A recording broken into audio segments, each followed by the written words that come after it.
স্বচ্ছ এবং জনমুখী সরকারের মাধ্যমে গড়ে তুলতে হবে এক ত্রিপুরা শ্রেষ্ঠ ত্রিপুরা।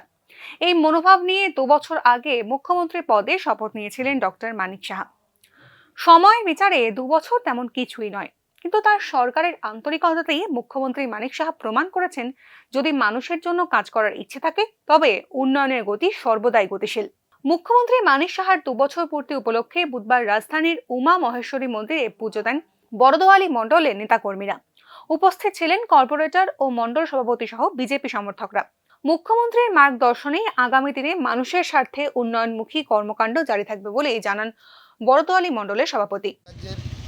মাননীয় মুখ্যমন্ত্রী প্রফেসর ডক্টর মানিক সাহার যে মন্ত্রিত্বকাল 2 বছর পূর্ণ হলো, সেই পূর্ণ উপলক্ষে আমরা আজকে আনন্দময়ী কালীবাড়িতে আমাদের মাননীয় মুখ্যমন্ত্রীর দীর্ঘায়ু কামনা করছি এবং পাশাপাশি উনি যে স্বপ্ন নিয়ে ত্রিপুরা রাজ্যে কাজ করছেন, সবকা সাথ সবকা বিকাশ এবং সবকা বিশ্বাসের উপরে কাজ করছেন, সেই কাজকে আরও যাতে সুন্দরভাবে করতে পারি এবং ওনার মার্গদর্শনে আমরাও যাতে ওনার পাশে থেকে ত্রিপুরা রাজ্যকে আরও সুন্দর করে গড়ে তুলতে পারি, সেই কামনা করে আজকে আমরা মায়ের কাছে পুজো দিলাম।